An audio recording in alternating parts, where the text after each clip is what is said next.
నేను మీ శిరీష.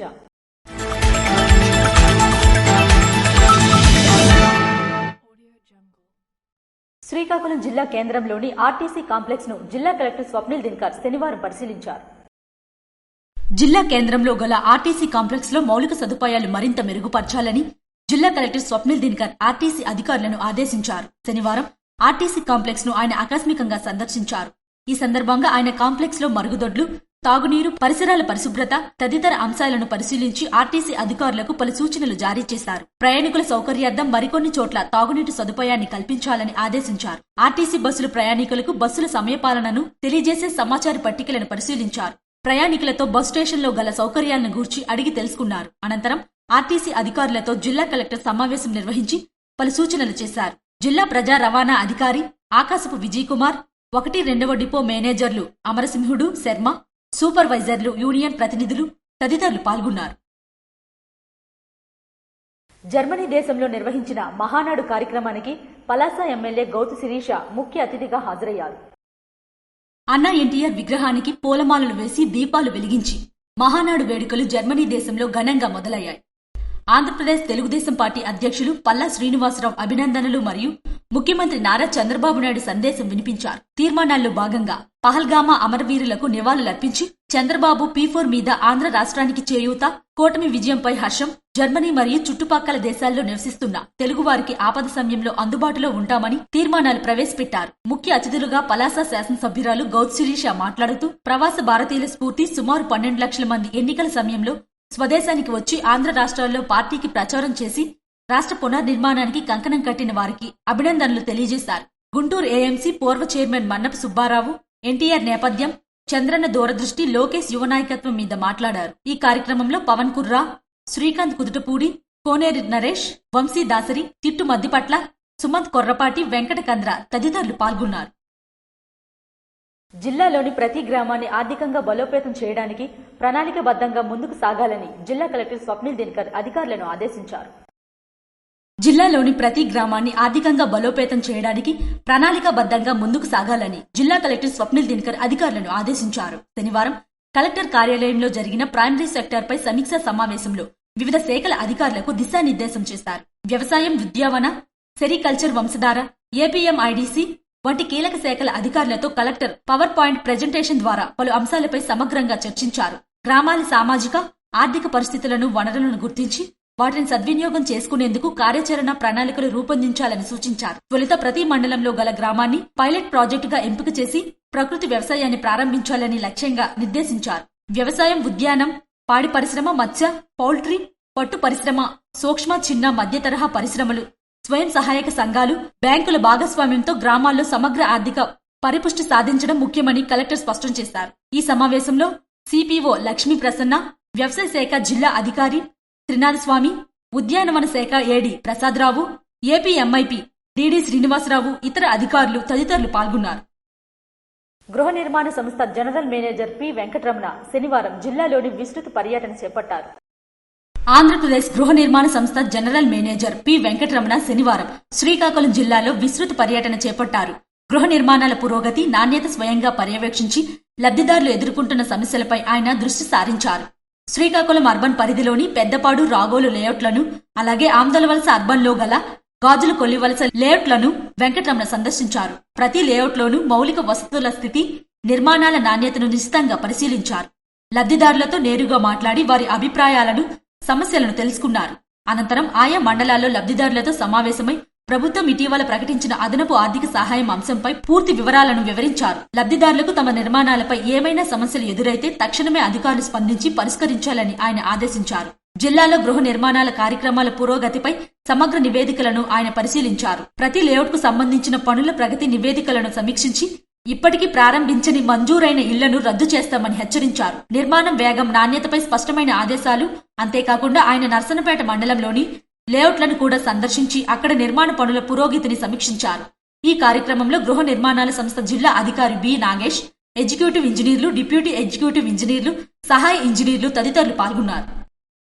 2 లబ్ధిదారులకు CM relief ఫండ్ను ఎమ్మెల్యే భగ్గు రమణమూర్తి పంపిణీ చేశారు. వివిధ అనారోగ్య కారణంగా ప్రైవేట్ ఆసుపత్రిలో చికిత్స పొందిన బాధితులను ఆదుకునేందుకు రాష్ట్ర ముఖ్యమంత్రి నారా చంద్రబాబు నాయుడు ఆర్థిక సహకారం అందిస్తున్నారని ఎమ్మెల్యే భగ్గు రమణమూర్తి అన్నారు.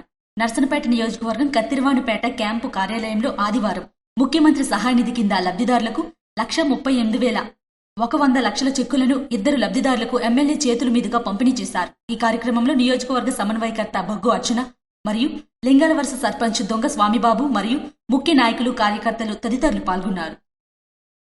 రేషన్ బియ్యం వాహనాల రద్దుపై డీలర్లు హర్షం వ్యక్తం చేశారు. ప్రజా పంపిణీ వ్యవస్థలో ఎంపీడీయూ విధానాన్ని రద్దు చేసి రేషన్ దుకాణాల ద్వారా సరుకులు పంపిణీకి ప్రభుత్వం నిర్ణయించడంపై విజయనగరం జిల్లా రాజం మండలంలో రేషన్ డీలర్లు ఆనందం వ్యక్తం చేశారు. రాజం సివిల్ సప్లైస్ గోదాం వద్ద CM Chandrababu Naidu, deputy CM Pawan Kalyan, పౌర సరఫరాల శాఖ మంత్రి నాదెండ్ల మనోహర్ చిత్రపటాలకు పాలతో క్షీరాభిషేకం చేశారు.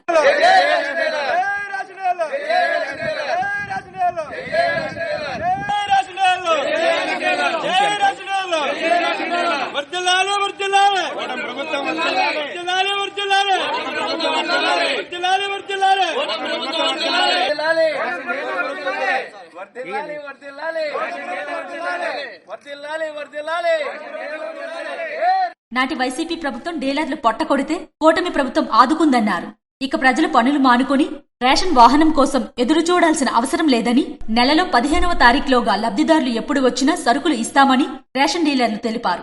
కూటమి ప్రభుత్వానికి మన రాజామరం మండల రేషన్ డీలర్ తరపున ధన్యవాదాలు తెలియజేస్తున్నామండి. గత 5 సంవత్సరాలు మేము ఒక మరుగును మమ్మల్ని పెట్టడం వల్ల మేమంటూ ఉన్నామా లేదని ప్రశ్నార్థకంగా ఉన్న మేము మళ్ళీ వెలుగులకు తీసుకొచ్చేసి జూన్ 1వ తారీఖు నుండి మా ద్వారానే ప్రజలకు పంపిణీ చేయాలనుకున్న సదుద్దేశంతో ఒక ఎజెండా ప్రవేశపెట్టిన గౌరవనీయులైన చంద్రబాబు నాయుడు గారికి, నాదెండ్ల మనోహర్ గారికి, పవన్ కళ్యాణ్ గారికి, లోకేష్ గారికి, అలాగే మోడీ గారికి, ప్రతి ఒక్కరికి పేరు పేరున కూటమి ప్రభుత్వం ప్రతి ఒక్కరికి డీలర్కి జీవం పోసి పూర్వవైభవం వచ్చేలాగా కృషి చేసిన ప్రతి ఒక్కరికి మా వ్యవస్థ తరపున, మా రాజాం మండలం తరపున కృతజ్ఞత తెలియజేస్తున్నామండి. మండలం రేషన్ డీలర్స్ ఎండి వ్యవస్థను రద్దు చేసి డీలర్ వ్యవస్థను మళ్ళీ పునరుద్ధరించినందుకు కూటమి ప్రభుత్వానికి ధన్యవాదాలు తెలియజేసుకుంటున్నాము. అందరూ పండుగ వాతావరణంతో సంబరాలు సెలబ్రేషన్ చేసుకుని 1వ తేదీన ప్రభుత్వం చెప్పిన మాదిరిగానే అనుకూలంగా మేము పంపిణీ చేయాలని డీలర్స్ అంతా నిర్ణయించుకున్నాము. ప్రజలందరికీ ఎటువంటి ఇబ్బందులు లేకుండా రేషన్ పంపిణీ చేయాలని అనుకుంటున్నాము. నాందేండ్ల మనోహర్ గారికి, చంద్రబాబు నాయుడు గారికి, లోకేష్ గారికి, పురంధేశ్వరి గారికి, పవన్ కళ్యాణ్ గారికి, ఎమ్మెల్యే గారికి, అందరికీ మా డీలర్ల పురంధేశ్వరి గారికి, మా డీలర్లు అందరి తరపున ధన్యవాదాలు తెలియజేసుకుంటున్నాము. అంతా ఎండియో వ్యవస్థని తీసేసి అందరికీ డీలర్లకే మళ్ళీ ప్రజా పంపిణీ వ్యవస్థని పునరుద్ధరించి పంపిణీ చేయమని ఇచ్చేశారు. వాళ్ళ ఆదేశానుగుణంగా ప్రతి ఒక్క డీలర్ కూడా ఖచ్చితంగా పంపిణీని సక్రమంగా అందరికీ జనాలందరికీ అందే విధంగా ఎప్పుడులాగే చేస్తామని, ప్రతి ఒక్కరికి కూడా సక్రమంగా అన్ని సరుకులు అందించే విధంగా మేము అందరం చేస్తామని ఈ విషయానికి ముఖ్యమంత్రి చంద్రబాబు నాయుడు గారికి, పౌర సరఫరాల మినిస్టర్ నాదెండ్ల మనోహర్ గారికి ధన్యవాదాలు తెలుపుకుంటున్నాం. వచ్చే నెల నుంచి ప్రభుత్వ మార్గదర్శకాల ప్రకారం రేషన్ సరుకులు పక్కాగా పంపిణీ చేస్తామని వారు పేర్కొన్నారు. వేర్వేరు దొంగతనంలో 4 ముద్దాయిలను ఎచ్చెర్ల పోలీసులు చాకచక్యంగా అరెస్టు చేశారు. వేర్వేరు దొంగతనం కేసులో 4 నేరస్తులను ఎచ్చెర్ల పోలీసులు చాకచక్యంగా అరెస్టు చేశారు. శ్రీకాకుళం జిల్లా ఎచ్చెర్ల పోలీస్ స్టేషన్ ఆవరణలో ఆయా కేసు వివరాలను టౌన్ డీఎస్పీ సిహెచ్ వివేకానంద వెల్లడించారు. సెప్టెంబర్ 12, 2021న ఎచ్చెర్ల మండలం కేశవరావుపేట జాతీయ రహదారి పక్కన ఆనుకుని తాళం వేసి ఉన్న ఓ ఇంట్లోకి ఐరన్ రాడ్ తో తలుపులను పగలగొట్టి అక్రమంగా ప్రవేశించి బీరువాను పగలగొట్టి బీరువాలో దాచి ఉంచిన బంగారు ముక్కు పుడక, 1 బంగారం చైను, 1 బంగారు ముత్యాల హారం, బంగారు శతిమానం, వెండి పల్లెం, 1 వెండి గిన్నె, 2 వెండి కుందలు, పూజ గదిలోని వెండి సామాన్లు కూడా దొంగలించారు. కేసు దర్యాప్తులో భాగంగా వేలిముద్ర ద్వారా ముద్దాయిలను గుర్తించి జర్జన్ ఫ్లైఓవర్ బ్రిడ్జ్ వద్ద అరెస్టు చేసి వారి వద్ద నుంచి దొంగలించిన సొత్తును స్వాధీనం చేసుకున్నారు. అల్లు రవికుమార్ మరియు టొంపల కోమలరావు అను 2 వ్యక్తులు తమకు జల్సాకు ఖర్చులు డబ్బులు లేవని ఉద్దేశంతో కింతలి గ్రామం వైపు వెళ్తున్న రోడ్లో పూడివలస గ్రామం దగ్గరలోని శ్రీ ధనలక్ష్మి ఎంటర్ప్రైజెస్ మందుగుండు సామాగ్రి షాప్ యొక్క తాళాలను ఐరన్ రాడ్ తో పగలగొట్టి అందులోకి ప్రవేశించి టేబుల్ డెస్క్ లో ఉన్న 10,000 రూపాయలను దొంగలించి వారి జల్సాకు వాడుకున్నారు. అలాగే అర్ధరాత్రి సమయంలో రవికుమార్, కోమలరావు, మోహన్ నాయుడు, సింహాచలం అను 4 వ్యక్తులు ముద్దాడ గ్రామం అసిరిపోలమ్మ తల్లి అమ్మవారి గుడి వద్ద దొంగతనానికి పాల్పడ్డారు. దొంగలించిన సొత్తును అమ్ముటకు గాను శ్రీకాకుళం వస్తుండగా పొన్నాడు జంక్షన్ వద్ద పట్టుబడ్డారు. దొంగతనం కేసులో నేరస్తులను పట్టుకోవడంలో అదనపు ఎస్పీ పి శ్రీనివాసరావు మరియు Srikakulam town DSP CH Vivekananda పర్యవేక్షణలో క్రియాశీలకంగా వ్యవహరించిన హెచ్ఎల్ ఎస్ఐ వి సందీప్ కుమార్, ఏఎస్ఐ రమేష్ ను జిల్లా ఎస్పీ కెవి మహేశ్వర్ రెడ్డి ప్రత్యేకంగా అభినందించి ప్రశంసించారు. సర్వసభ్య సమావేశంలో పాల్గొన్న నర్సన్నపేట ఎమ్మెల్యే భగ్గు రమణమూర్తి శనివారం సారవకోట మండల ప్రజా పరిషత్ కార్యాలయంలో సాధారణ సర్వసభ్య సమావేశంలో ముఖ్య అతిథిగా పాల్గొని అధికారులతో మండలంలోని సమస్యలపై చర్చించి వాటిని పరిష్కరించే దిశగా చర్యలు తీసుకోవాలని అధికారులను ఆదేశించిన నర్సన్నపేట ఎమ్మెల్యే భగ్గు రమణమూర్తి ఈ కార్యక్రమంలో వారితో పాటు ఎంపీపీ, ఎంపీడీఓ, సర్పంచులు, ఎంపీటీసీ సభ్యులు మరియు అన్ని శాఖల అధికారులు తదితరులు పాల్గొన్నారు. ఇవి ఈనాటి వార్తలు. మరిన్ని వార్తలతో మళ్ళీ కలుద్దాం. చూస్తూనే ఉండండి SS న్యూస్.